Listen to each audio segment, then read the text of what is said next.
Hi, my name is Joe Lemon, and I'm going to pick up right where Dr. Grove left off and talk some more about the business development activities that you guys can deploy to really help grow your business, but also how to best support and build strategic partners with people in the medical space.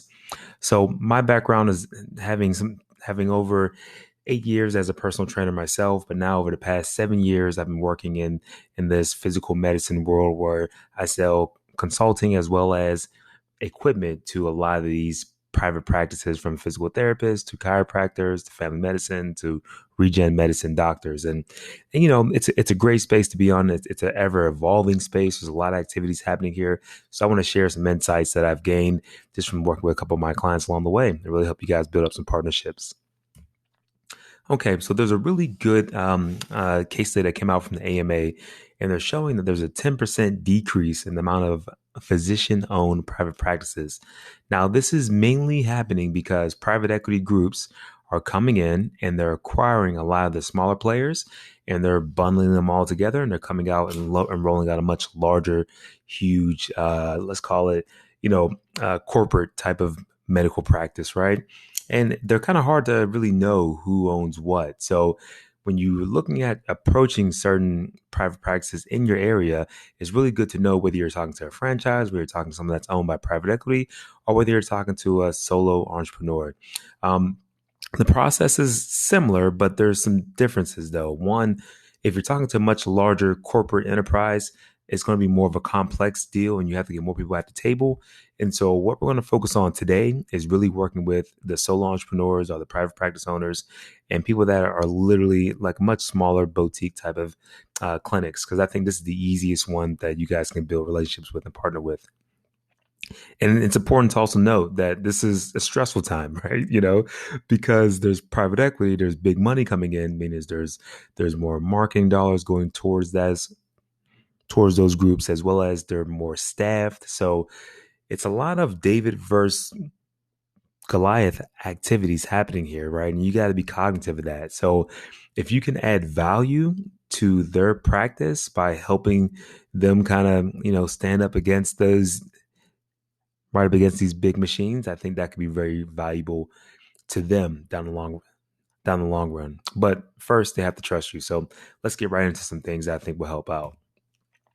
Okay, so some of the problems, obviously, um, some people have a big lack of trust in the whole fitness industry. A lot of people don't fully understand the investment that you guys are making in time and effort and money, of course, to really get educated deeper into understanding how to best treat and how to best help people rehab after surgery. So there's a big lack of trust because people see what they see on Instagram and other places, and sometimes they can have a lot of conflicting messages. So rightfully so. And again, private equity mergers and acquisitions that are going on out there are definitely causing some ruckus in the marketplace. Decreasing reimbursement rates. This is really important too to understand. Not that you're going to be involved in this process, but knowing that the insurance claims aren't paying what they used to pay adds extra financial pressure onto the business owners as far as who own the private practice and are going to be looking for ways that they could possibly create some concierge medicine programs or maybe some cash-based offerings, something that's outside of their current insurance offerings.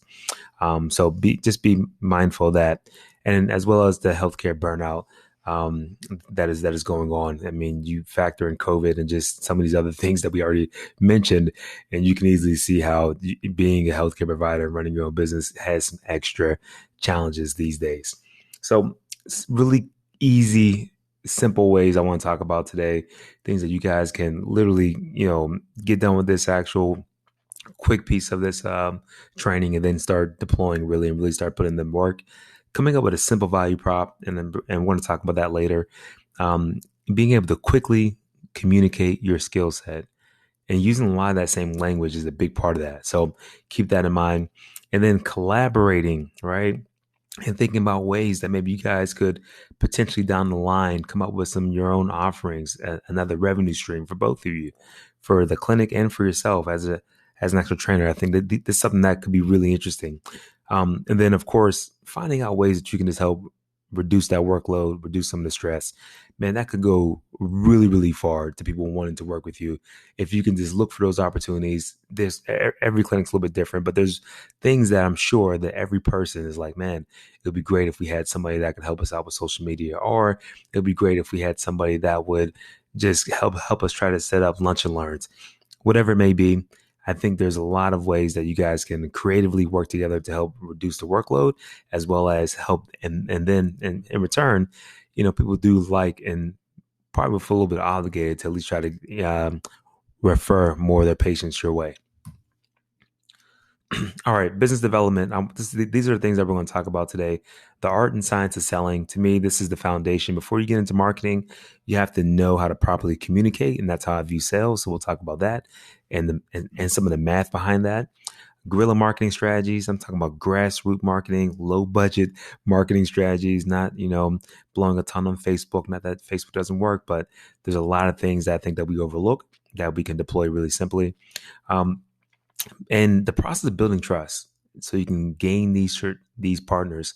I mean, to me, is something that I think is a really good way to go about growing your actual business as well, opposed to trying to just run ads. This is a really effective way to go about building your business through partnerships. And then we'll put everything on like a nice bow of talking about how to do a proper market research and then committing to a niche. Art and science of selling. All right, let's get into this. So, building trust is major, right? Gary Vee had a great quote. I think it was chapter 5, and like crush it. It just said care. And it's still the best marketing strategy ever. It's true because if you lead with that, everything else can start to follow. So, you have to realize before you even try to figure out whether you're going to work with somebody, whether you guys have a good fit, if the timing's right, what's the offering and all that. And nobody cares about how great your service is. And none of that matters if they don't trust you. They won't give you the time of day. just forget about it. So, and even if you do have all the best ratings and you come up with the best programming, whatever it may be, if they don't trust you to execute, then it's dead. It's done. It's done. It's not going to happen. So, building trust is something that we have to hold at really high regard. And how do we do this? Okay, so be the expert. Speak the same language as the medical provider, or at least enough so you can kind of have a decent conversation. Stay in your scope. Don't become threatening to other people, thinking that you're going to take some of their business away from what they're currently doing. If you're talking to a physical therapist, don't go into their lane, right? Be predictable. I think this is a good one because people like to know what they can expect from you. And quantify your impact. So many times I hear people say, and this is not just, people in fitness world, but a lot of people that sell things in general, they'll say, I can improve your business by 50%, or I can do this. And they're just pulling stats out the air. And it's like, wait, before you do that, take a step back and make sure that you can execute on what you're saying. So it is good if you can put some actual data behind it, but it might take time to observe that, measure that data, and then see what the true outcomes are going to be. So make sure that you can observe it first before you start just throwing out numbers. But I definitely believe that quantifying your impact is something that people really respect if you can, follow through on that.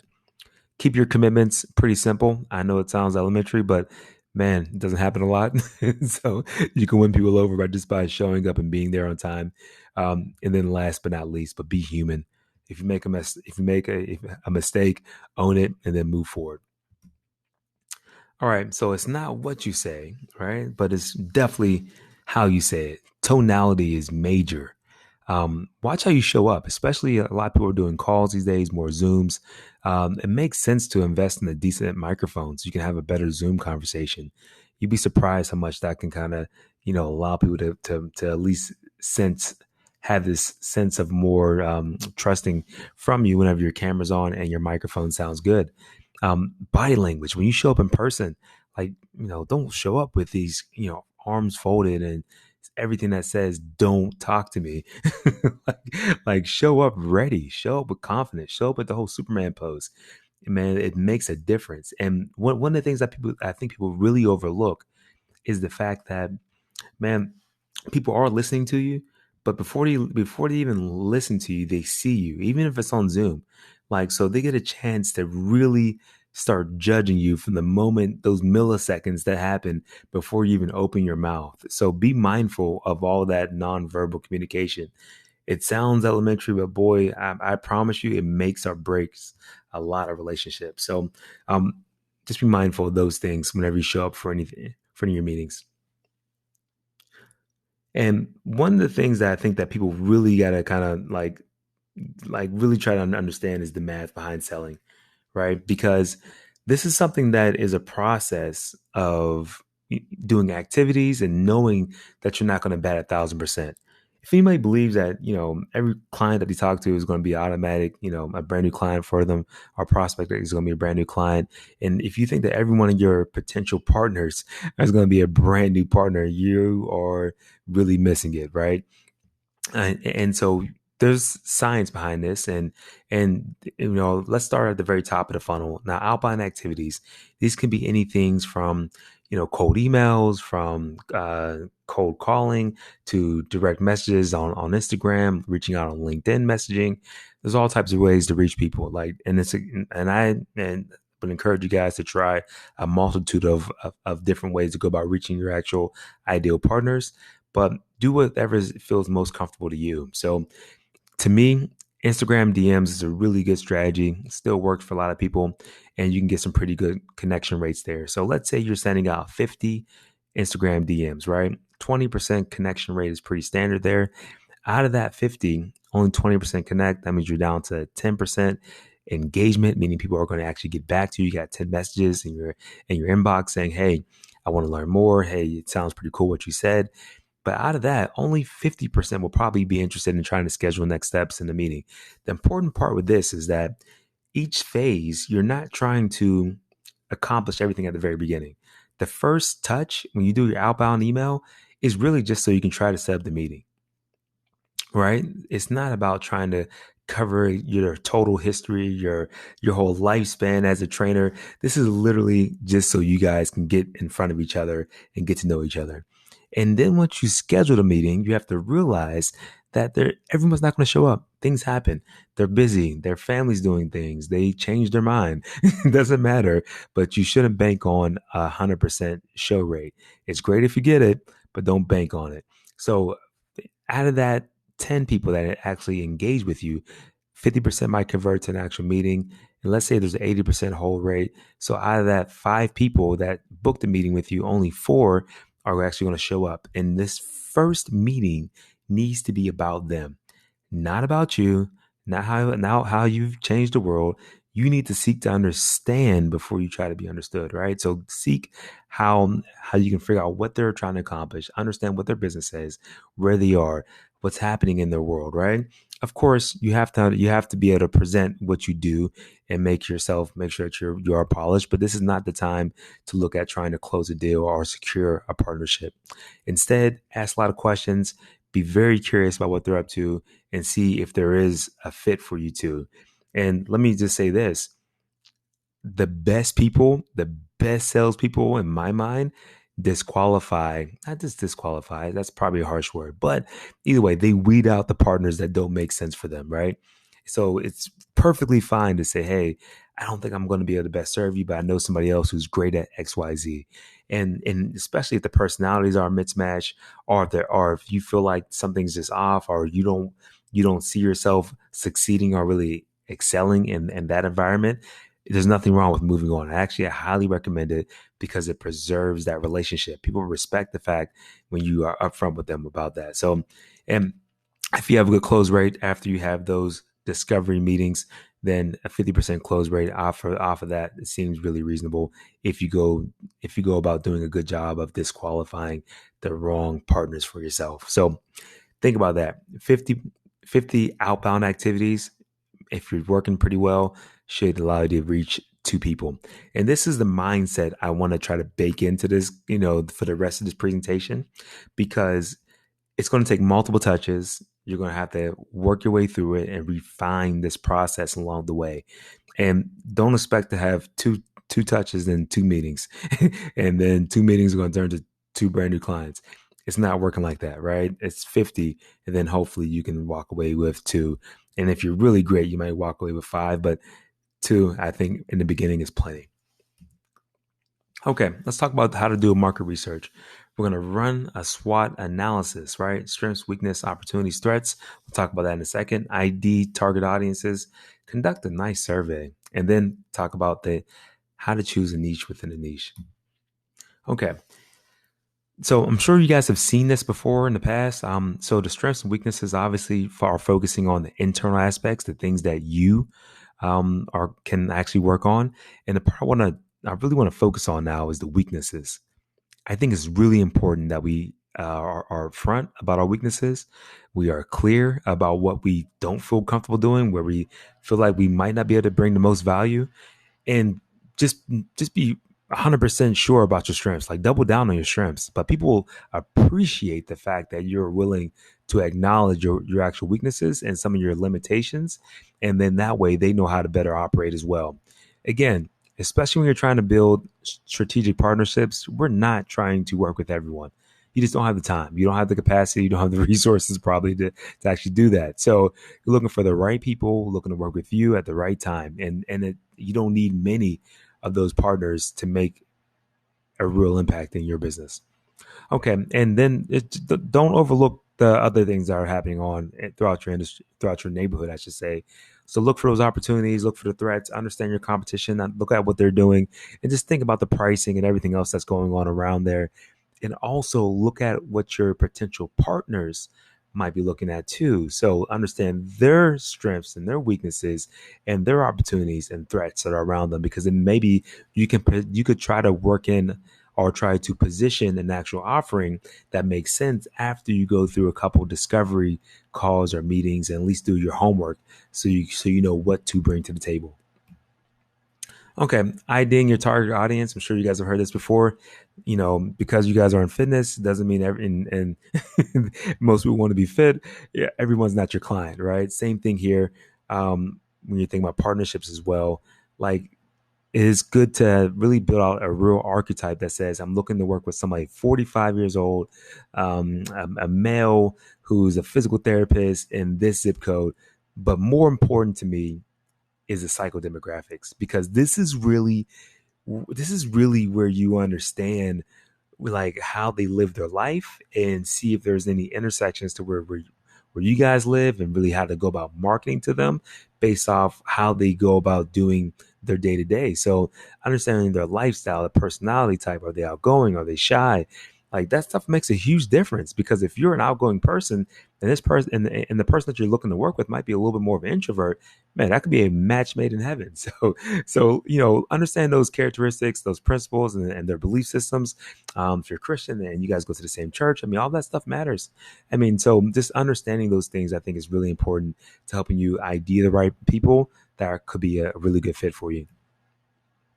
And then choose your niche within a niche, right? So I highly recommend taking on a strategy that if you're going to work with, or if you're going to start reaching out to orthopedic specialists that are knee specialists, then build up a program, create a flyer that talks about your process to helping people rehab post surgery, right?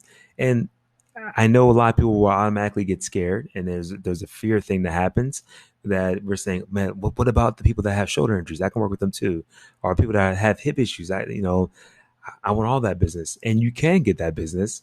I just believe that it makes more sense to start small and then scale your way out, do it right, focus in, and then you can go about building up those other programs as well. But I mean, trust and believe, if somebody has a shoulder injury and they see that, they hear about your programming because there's a flyer on some physical therapist desk that you have knee protocols. I mean, you don't think that they'll probably reach out and say, oh yeah, you know, you're coming off an actual shoulder injury. They probably ask you too, to kind of see that if you can work with them just because you know so much about the knee. So you'll be able to get that business as well, is all I'm saying, because you're so narrow, so niche. And if you do any marketing, it's going to only make your marketing that much more powerful. Okay, running a good survey. To me, this is really important, whether you're talking about looking for brand new patients or if you're looking to work with medical professionals, right? Understanding what factors it would take for them to actually work with you. Like, what is their process like? How do they vet trainers? This could be for patients, our clients, or for partners. I mean, asking these things during that discovery phase will get you really far, I believe, and to allow people to at least understand that you're serious about your business. Don't be afraid to kind of like open it up too, and let people know that you're really curious and you're really trying to learn and you really want to grow in this space. Have a vision of where you're going, and then when you ask certain questions like this, or share your vision too with your potential partner. And when you ask questions like this, it's not as threatening. People understand that you're really working at trying to build your craft and your business. And even more important, I think, is the exit interview, like understanding why people chose not to work with you, and the clients why they're choosing to kind of stop training or find some other trainer, or just want to cut out the actual service altogether.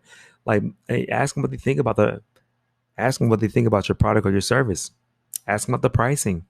Um, I mean, and try to set the actual floor first too by saying something simple of, "Hey, I really want to understand how I can get better. I think I can learn a lot from our time together." And then you can get right into it and give them that permission to be 100% honest with you, because you're not trying to come back and close them on the back end, or not going to use that as ammunition to try to come back and work out some other deal. So just be upfront with people about what your motivations are. All right, let's get into these strategic partnerships and how we can try to connect with more medical professionals. So these are just some of the players that I think that make a lot of sense. So chiropractors, physical therapists, sports medicine docs, or orthopedic specialists, and my favorite are the clinic and office managers. And this is something that I think a lot of people disrespect and overlook. But a lot of times at these boutique clinics, the office manager or the person that's in charge, it's the spouse of the main doc there. I mean, or there's somebody that's truly trusted. And don't forget that most of the time when patients come in and as they're walking out, they'll have a conversation with the front desk staff, and they might ask them like, "Hey, do you guys know any good personal trainers in the area?" I'm telling you, it makes a lot of sense to have a good relationship with them just as much as the actual doctor, and just seeing where you can maybe help out with their workload, see what their day to day is like, see if there's any opportunities that you guys could try to cross promote or even collaborate on different things together. Okay, now let's talk about how we can go about building the partnership. So, I believe when you show up, you should come up with a really quick overview of your expertise. Keep it 3 to 4 sentences. This could be over email, this could be over video if you're sending that over text, which is really effective. This could be in person, but keep your pitch to the point. If you have some collateral, like some marketing material, keep that really, really bulleted. Don't write up a whole paragraph. Nobody's going to read it. just, just keep it really simple in the beginning. And then you go right from your quick overview of who you are to seeking to understand what the healthcare's provider's value proposition is. So understand, who do they really want to serve? Are they targeting more of an athletic, active population, or are they focusing more on, let's say, like an elderly population? I mean, like, understand what they're trying to accomplish, where they're going. This is what that discovery first meeting should be all about. Okay. And then at some point, you want to share your process, how you're going to relay that information, the whatever insight, back to them, and let them know that they'll be involved throughout the process. Because one of the biggest things is that when someone hands somebody over to you, especially somebody as important as a patient that they just did surgery with, they probably want to know how you're treating them. They probably want to know how the progress is coming along, how their knees holding up, you know, during the actual workouts. This is all important things that we should be trying to communicate back to the doctors. All right, let's get into some marketing strategies. And we want to keep it guerrilla marketing, low budget. And it's just a couple ideas that I think that could really work really well, just to get you out the gates. Um, have like a healthcare provider of the month. I think that you should outline a good 10 to 20 private practices between physical therapy and chiropractors, and just go down the list of the people that make sense for you, and make a list and literally find at least 12 so you can do it for a year, and you highlight that person. You can put them on your social media, you could do a post about them, you could email it out to your actual clients, but do some way, have some way that you can elevate them. like by saying, "Hey, I want to promote you. I want to highlight you," and you could bring them. You could bring a leave a gift with them. You could leave vouchers with them, and also cross promote. Another great up way to go about getting testimonials, I'm sure you guys know about this, Superstar Superstar Saturdays. Just highlight one of your actual clients. And especially if they're coming off of anything around post surgical, and create that into your own separate testimonial. Take that testimonial into your partners or email it over to them and let them know that you have experience working with this type of population already. All right, educational events. Now, these can be done online or in person. Like start a Facebook group, do a Instagram live together, but just do something that will let people come to you and just ask you questions where you are the actual thought leader, or you can be the host and bring in some of your other healthcare providers to be the actual thought leaders for that segment. So really good way. You guys can do lunch and learns, all the same stuff. You want to do it in person or online, but educational events, especially in having you as the host, as a trainer, I think makes a lot of sense. All right. And the last but not least, this is my favorite, cross promotional, collaborating with the competition. And especially if you can include some of your strategic partners. Now, there's a big thing where people, I'm not really a big guy into, we got to go beat these other people and try to compete and all that. But people that are direct competitors, it can make a lot of sense if you try to collaborate someone that is outside of your lane. Let's say if you're working with other CrossFit boxes, right? They could be viewed as, competition, but you focusing on a more medical fitness side, and we bring in a physical therapist into that space. And now you guys are creating content together and you guys are all collaborating. Let's talk about this more. Okay, so cross promote. The best way to do this to me is leveraging lists. So we should all be going out and building email lists. This should be a mandatory play. And we should be reaching out to other local business owners that have email lists. So this could be a bike shop, this could be a hair salon, but anybody that is local within that 2 to 5 mile radius, why not strike up a conversation and see if there's an opportunity for you guys to collaborate and create a special offer for their clients and for your customers. So it could be a way that you guys literally just do a list swap, where you're pretty much coming up with a special offer for them. And then, you can give vouchers, you can give, free training sessions, or you can give a discounted training session. You can do a challenge together to help people get ready for a race. All those things make tons of sense to me. And you want to make sure that you're the one taking the lead on this process. So you might have to craft the emails for the potential partners or the local businesses that you want to work with. You're probably going to have to go about arranging that, make sure that everything is set up, all the logistics of what's going to happen are in place, but you'll probably have to own that. But I promise you, you will be loved for it. And two, you know that things won't just get dropped. It's because a lot of times when people look at trying to do any type of collaborations or cross promotional activities, they fizzle out. They come in hot, they come in great, and because nobody's actually taking lead, nobody's in charge, then therefore things just kind of get dropped and people go on about their life, right? Because people are busy. And the best way I think you could do this is by setting an end date. Don't have it go on for a year. Don't have it go on for weeks on weeks without an end in sight. That's the number one way to get people discouraged and off into our own spaces. Set an end date. I say a max of 30 days. At least do a first test run. You can always come back and do more, but just try something that's manageable in the beginning, and that where everybody's energy is going to be high and people can stay into it. All right, guys. So I appreciate the time. And if you will, I would love to link up with you guys. You guys can feel free to email me at joe@joealexlemon.org. Check out the website if you want to kind of contact me that way. Or most importantly, I would love to have you guys in the Real Value Exchange community group. We're on LinkedIn, we're on Facebook, and on IG. You can catch us at Real Value Exchange. With that said, I appreciate your time, and don't hesitate if you guys need anything to reach out.